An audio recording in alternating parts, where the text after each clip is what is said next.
So I'm gonna put y'all on mute. All right.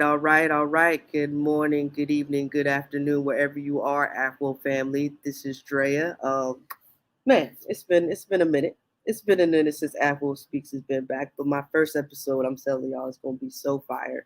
I'm excited to have. I'm excited to have these two ladies on, and then my man Al. He's an administrator with Air Force Women Outreach. So we are just excited to be able to talk about women's initiative today.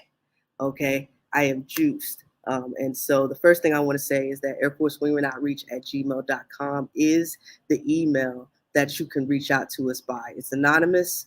We don't judge. We normally publish it to the page and we let people answer and rally around. We also have the anonymous button on our Facebook page now. So you can be anonymous as you want to. You can also go to the top of the page, go to admin and look up any of our names and we will be able to reach out and help you. So just a little plug, just a little message. Also, any of the statements that I make today do not reflect on the Department of Defense or the Air Force of any type. These are my opinions and my opinions alone.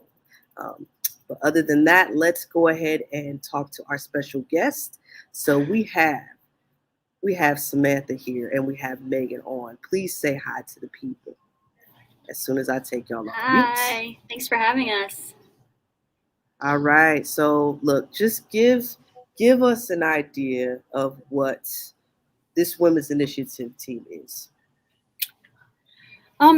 So the Women's Initiative team is one of 7 barrier analysis working groups, or BOGs. You might hear the half, I call them BOGs. 7 of them right now, and Chief Bass, Chief Toberman are actually getting ready to roll out the 8th one.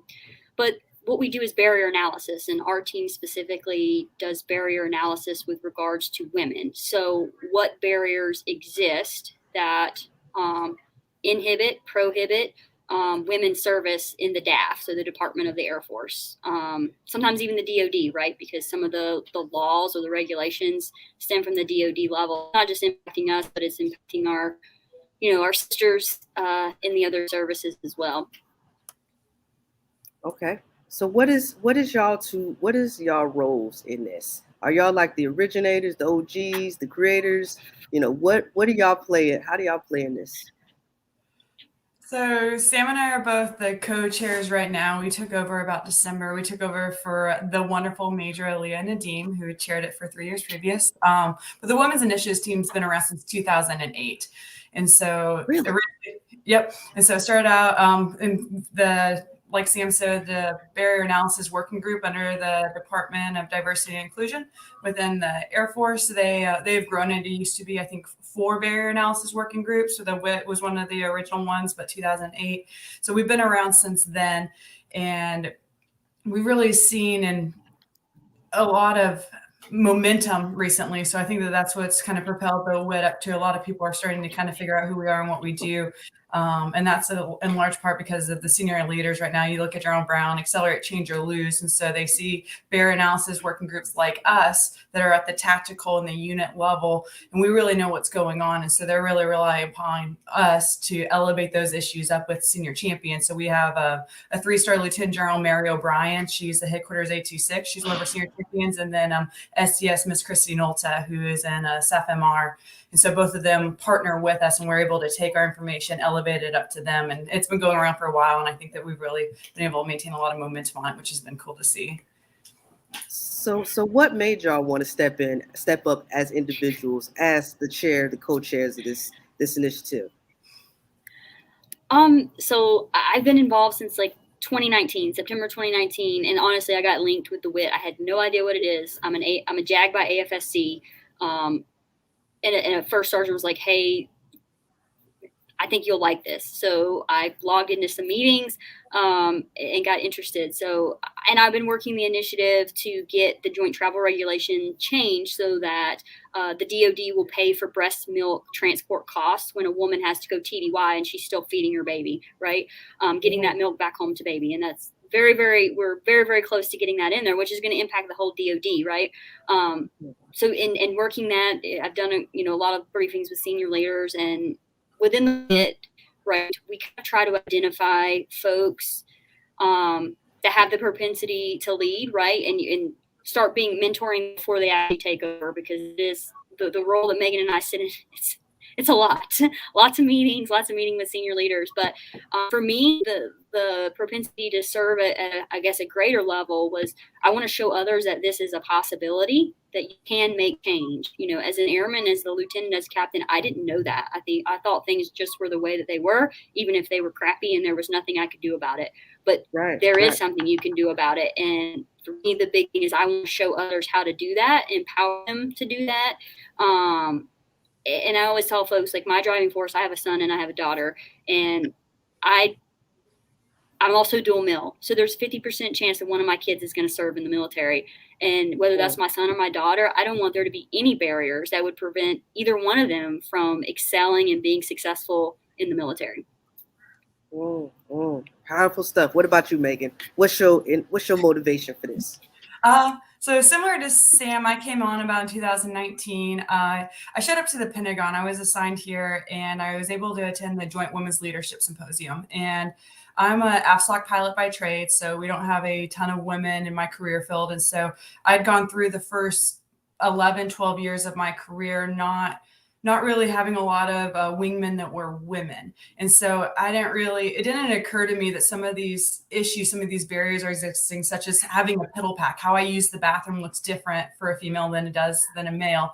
And then I went to the Joint Women's Leadership Symposium, and then I got plugged in with the Women's Initiatives team. And then I started seeing all these efforts and seeing people talking about, no, this is real to me. Like, maybe this doesn't affect males. And just like how joint military couples and singles and everybody has different walks through life. And so I started to realize, like, it's okay that there are fundamental biological differences between men and women. And so how we operate, how we train, what we purchase could look different. And so then seeing all these women and elevating it up to senior leaders, and then my own experiences of working in the Pentagon. And as soon as I brought that up to a senior leader, they're like, that makes a ton of sense. Of course, I just hadn't thought about that before. What do we need to purchase? What do you recommend we get? What can we have that would enable you to do your mission better?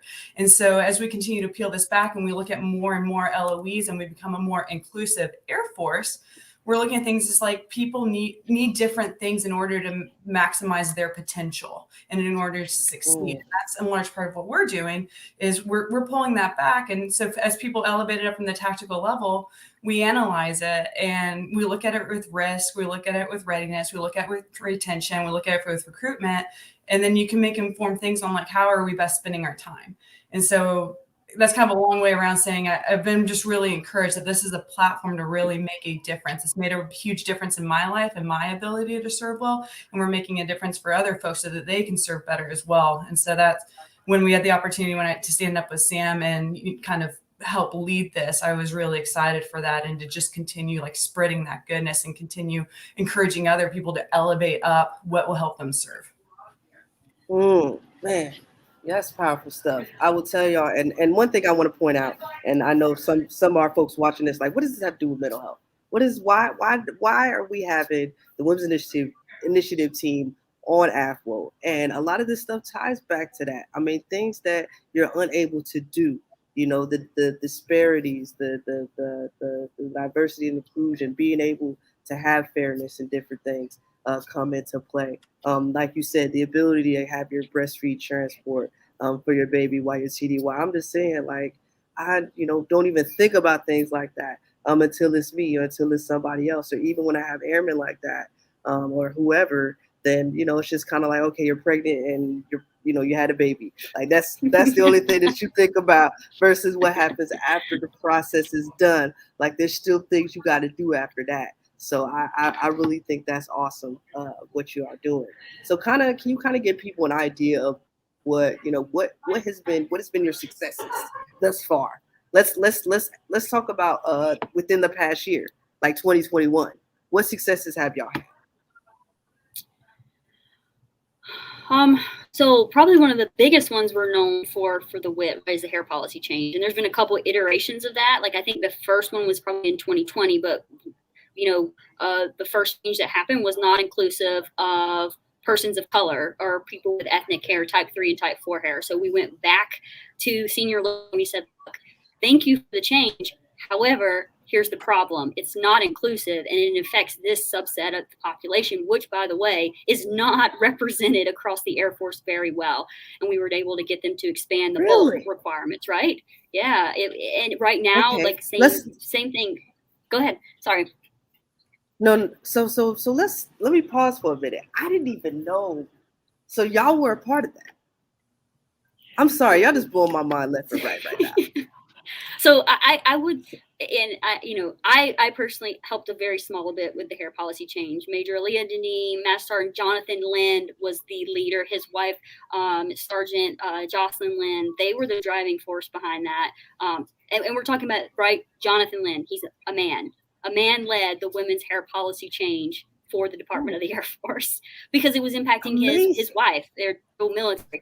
Yeah, I would say, maybe I'm a little biased here, but like, we did the hair policy change. Like, we drove the hair policy change and the subsequent changes that happened after that. So how does our shout out to what's his name? Lynn, you said? Jonathan Lind. JB. He goes by JB. Jonathan Lind. Shout out to JB, okay? Because he stood up for something that is not even necessarily, it affects him, but indirectly affects him. And I think that's super awesome. So was there, was it a push and pull type thing? Was it a lot of communication? Like how long has this discussion been in play? Or had it been? It was in play. So the hair policy originated about 4 years ago with JB Lynn, male tech sergeant. And he walked out one day and he saw one of his female airmen. He did air traffic control and she was in tears with her hair down, taking what you call a hair break because she had a medical condition, is pulling back and is causing migraines. And he's like, what's wrong? And she's like, this hurts my head. And then so he went home and talked to his wife and she's like, yeah, women deal with that every day. And then he started peeling it back and he's just like, women can't wear their helmets on properly while you're flying aircraft or while you're wearing Kevlar or while you're doing mop gear, you have to take it down. And so we've got these policies in place that are actually impeding our safety, and we're causing medical discomfort or medical harm. And so he researched it for about 4 years, started this thing called Warrior Braids, sent it up to the uniform board multiple times, and it wasn't able to get it through. And so then he partnered with the WIT with a first lieutenant, Montana, and Montana, I'm sorry, is Montana Pellegrina. And so we had a lieutenant and a tech sergeant who basically championed it then through the WIT and took it through our senior champions and brought it up to Chief Bass. And we got the packet on General Brown's desk and we put it through the uniform board and we worked it through A1. And they went to every single MAJCOM commander and had them sign letters saying, hey, this is how this policy is impeding your airmen. So ACC signed a letter and AFSOC signed a letter. I think we got up to 63 general officers, chiefs, and wing commanders that all signed letters saying, yes, this policy makes sense to change and it will enable our airmen and guardians to do their jobs more effectively. So then that went up. So then they changed the bulk because they found out that one bulk didn't fit all. So if it didn't impede it, it was disproportionately affecting type 3 and type 4 hair. And so we went back and reevaluated and we want this to be inclusive and we want to enable our airmen. And so all that said and done, it took about 5 years. And so you look at that, like, that's a really long time, but also in the scheme of bureaucracy and policy change, we're really happy to have seen that go through. And it's a really great example of taking a problem from somebody in a unit and getting Air Force level attention and seeing it through. That is amazing. I will tell you that is nice to hear. And granted, we know that bureaucracy and getting policy change is not a quick process, for sure. But man, to hear how long it's been in the works and then to see it come to fruition has to be a great feeling. Like, so tell us other successes. I want to hear more.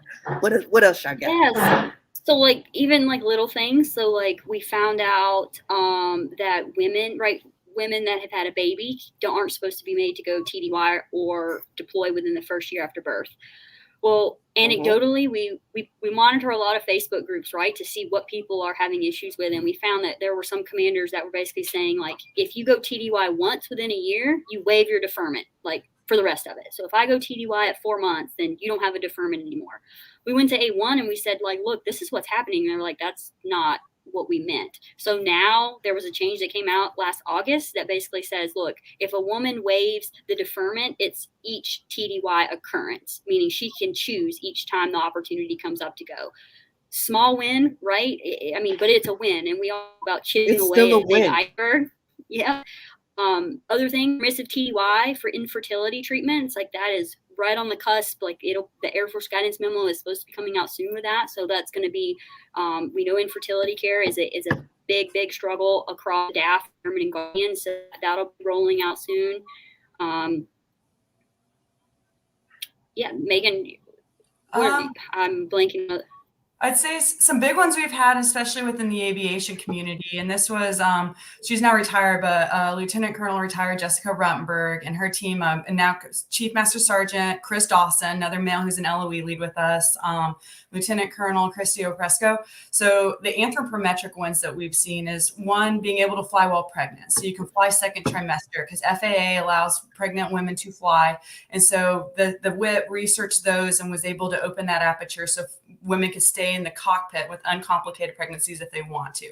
When you look at the anthropometrics of the height standards, what actually gets you in, and whether you're enlisted or officer, if you're air crew, there's height restrictions that were based off of demographics that are 20 or 30 years old. And so the force who serves today was not the force that was looked at when we created these. And so if you look at the minimum height is the average woman's 5'2", 5'3", but we had height standards that were 5'3" to 6'2". So if you're outside of that aperture, we couldn't get you in the aircraft. Well, it turns out not all aircraft had those restrictions. And so they went through and measured every single aircraft to figure out exactly what you need to be so that we could get more folks. And so if you're short stature, both male and female, and that could be genetics, that could be ethnicity. So and you are inadvertently barred from getting into some of those platforms. So they measured everything. They also work with Dr. Roper, who's acquisitions for the aircraft. And he signed a memo saying from now on, 95% of the machines that we get, the aircraft that we purchase, will be 95% of the population.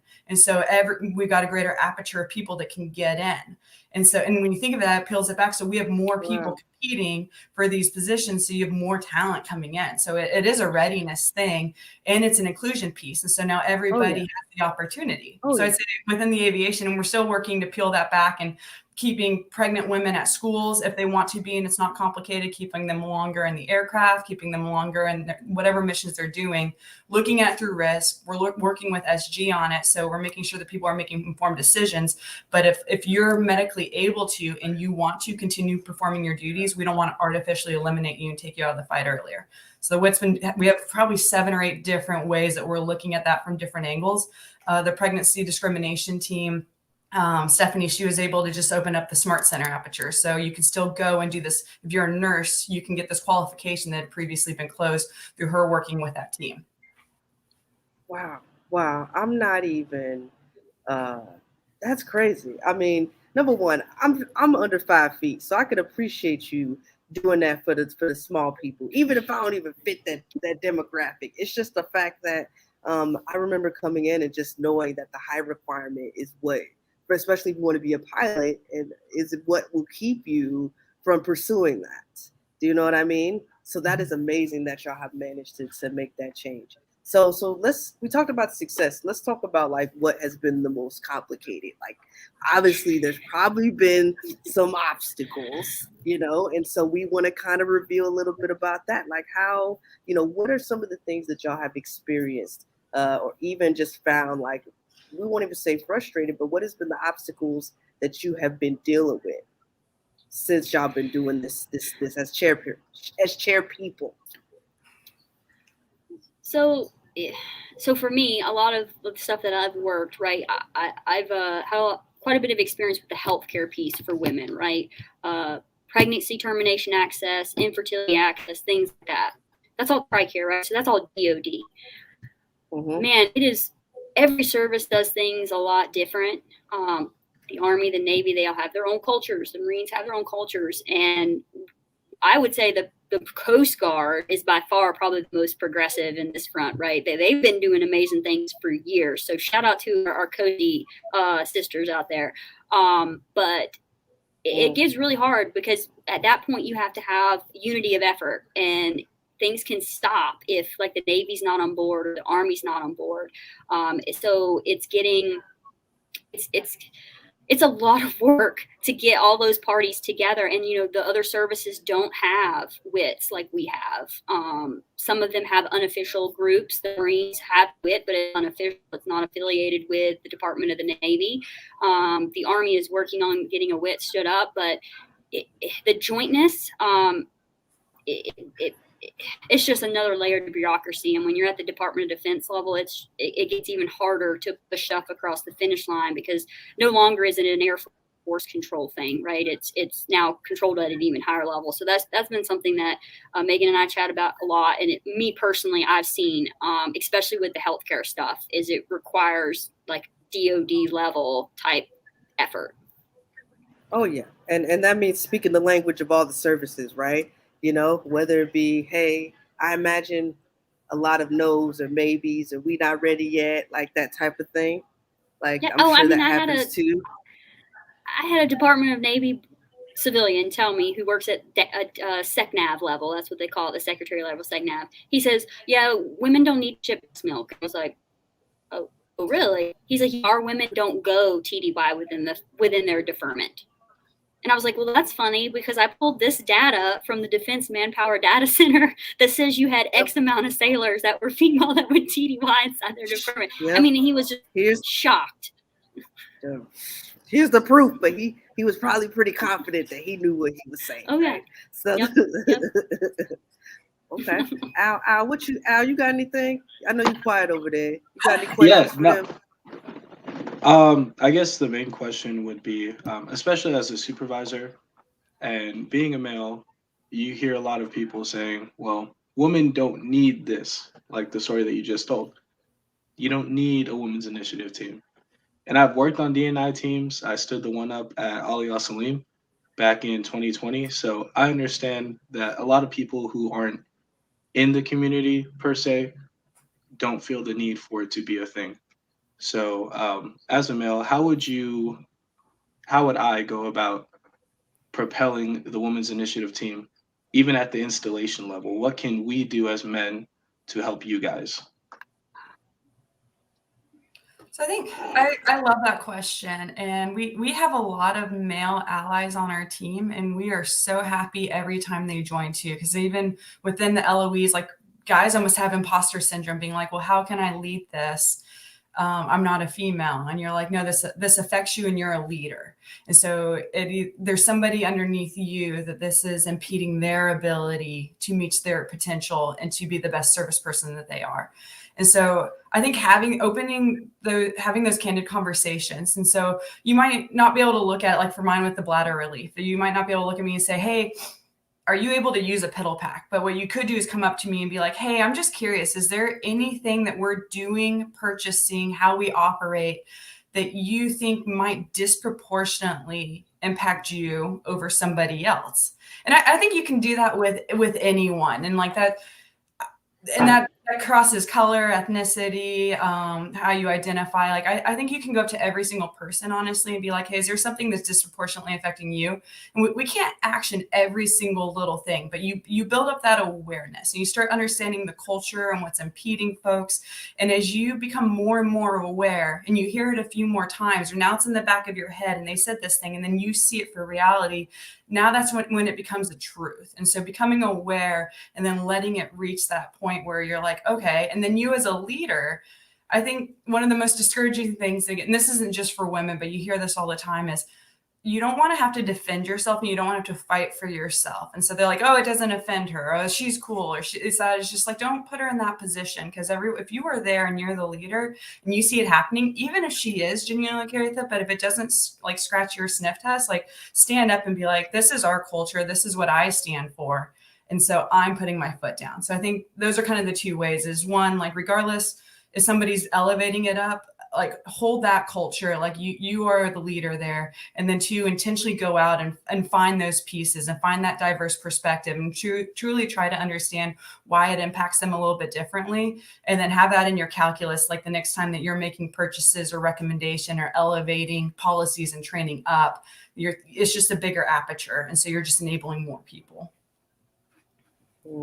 What a great question. Now, see, I knew it was time to talk to you and bring you out, because I'm telling you, this is still a collaborative effort. Like women cannot do this by ourselves. Like we need it as a team effort, which means just like the way y'all had to rally and elevate to each match, or whatever. It's probably having a lot of the same discussions over and over again, trying to get a better understanding. So how can one get how can if somebody wants to help women's initiative team, what do they need to do? Is there a membership fee, or is it just how can we be a part of that? Yeah, so we have a Facebook group. Join the Facebook group. Email one of the chairs or an LOE lead. So on the Air Force portal, we have a page. It is being updated, but it has emails on there, contacts for the efforts that we're working. So just reach out. I mean, I'll tell you what I did. Aaliyah Nadeem was the chair. I snagged her email and sent her an email. Was like, hey, I have this problem and this is what I want to do. Can you help me? And that's, I think, how all of our efforts have. So reach out to us. We all do this in a volunteer capacity. So we are a very flat organization, so don't feel weird about emailing, an officer if you're a junior enlisted. Like that's not a thing, right? We're all volunteers. We're working through a common goal here. So yeah, just reach out. We're happy to have anybody who wants to help. We have lots of lines of effort going on right now where we could use help. Whether that's you want to do just a small thing, or whether you've identified a problem and you're like, hey, I want to fix this. So basically, bring an idea to the Women's Initiative Team. They also have a Facebook group, which is the same name, Women's Initiative Team, or Department. Matter of fact, Department of the Air Force. Okay, and I'm same name, Women's Initiative. Okay. So I will definitely post it to this video once we're done with the live for sure. Give y'all all the hype. Show us those patches there, Al. What's the patches that they got? Yep. We want to see the goods. So right here I have the patch that you can put on backpacks. You can put on your notebook covers, and there's different versions. I know you guys are out right now, but coming February they're going to restock multiple ethnicities, so everyone feels represented. You also have these great stickers that you can throw on, put on random places. Don't put them on Al, crazy. Did you clean them out? Oh, I didn't. I mean, look. I love it. I love it. Additionally, some cool things that you can do. I'm at Hill Air Force Base right now. Colonel Carroll has put into motion that on Fridays you can wear a Women's Initiative Team patch on your OCPs. So shut the front door. Yep, get with your installation leads, and you guys can definitely get some patches. And if it's not already approved across your installation, working with people to get that approved. And so, again, one of those ways we talked about that you can be an ally. And it may not mean anything to me, but when I wear it as a supervisor, and women see me walking around, they see a staff sergeant with a Women's Initiative Team patch on. It's like, okay, cool. I can either talk to him, or I know that this place that I'm at right now is fostering a culture of diversity and inclusion. And I see we got somebody in the comments posting the website for the merchandise. So let's see. Yep, we got Jessica Ruddenberg. I assume that is one of y'all team members. So she has been hyping y'all up solid. Shout out to Jessica. She's a real one. We got Shaz Marie in there. You can also share this video. We got it on YouTube. There's a question in there about how you can share it. We have it on YouTube under AFWO Speaks. I'll definitely send a link out for that. Just one last thing before we kind of end this. So tell the people personally how being a part of this team has affected you as individuals. What have you learned? How about you, Megan? Let's go first. I want to hear from you. first. I think so. I joined this team as a captain, and I think what stood out to me the most is you don't have to wait until you are in a command or leadership position or reach a certain rank to immediately start helping people. And so it's been really rewarding for me to be on this team and have folks come up and work with people and help them and develop them, but also take their concerns and reach it up to senior leaders. And anyone can do it. Like Sam said, we're a very flat organization. So we've got airmen, staff sergeants, senior masters, chiefs, lieutenants, all the way through 3 stars. And everybody's just working towards the same thing. So it's a really good community, but it's also been a really good opportunity of being able to have impact and have meaning in the Air Force right now. And I really value that. And it's a great group of people too. So I feel privileged and blessed for the folks that I get to interact with daily. So it makes you excited to come to meetings and work on this stuff. Legit. What about you, Sam? So kind of along the same lines, right? Like as a lieutenant captain, I would see things happen and I'd be like, that seems really messed up. Like, why is nobody upset about it?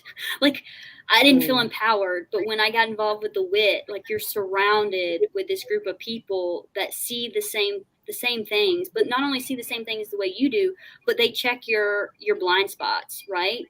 So I think a perfect example to what AC just said, like as a male, you might have some blind spots, but seek out that understanding. So say white woman, I may have blind spots, like seek out that understanding. And when you're with the WIT, you're surrounded by people who kind of embrace that kind of culture. So we're constantly having those hard discussions, very, very hard discussions. These aren't easy to have. So I feel very lucky to have found kind of like the group that now I don't like sit in a room and think, well, nobody's saying anything. This is messed up. We're all saying anything, and we're like one big collective voice seeking to make the Department of the Air Force better, and to know that that is an option. It just really reinvigorates me because I didn't know that was an option. So to, even if we're only helping one airman, so we have airmen come to us and say, I'm experiencing pregnancy discrimination. I don't know what to do. I know it's not allowed, but where can I go? And we tell them like their resources, or just be an outlet for them to vent. Like it's truly no greater feeling, right? To know that you're hopefully making the world a little bit better for others. And then hopefully 10, 20 years down the road, when we're all no longer in the DAF, we'll look back and be, something that we help create, a super inclusive, diverse set of airmen and guardians, both civilian and active duty, and that everybody has the same access to opportunity and accessibility to serving. That's powerful stuff, man. Just hearing what y'all been doing, like, and the fact that a lot of us still may think that we can't have that type of effect on the things that we deal with on a day-to-day basis. But but it sounds like if you join DAF Women's Initiative Team, the group on Facebook, it looks like y'all will be a part of some special things. So I want to thank Sam and Megan for coming on and telling us about this amazing stuff. I'm going to post the links to the merchandise. I also saw that they got some coins. They got some talented people in their group. I seen some Wonder Woman coins. I think I seen a whole bunch of stuff. I'm just like, they're gonna take all my money. I'm gonna tell y'all that right now. Al, thank you for bringing this to my attention. I really appreciate it. Let me see.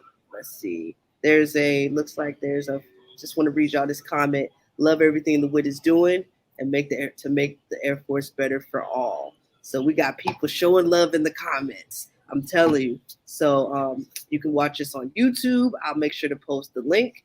But other than that, thank you, Al, for coming on with me today. Thank you, AFWO, for being the membership that you are. And also, don't forget Air Force Wingman Outreach at gmail.com is where you can reach out to us for any questions or issues that you have. We are here to support you, and we are out of here. All right, see you guys.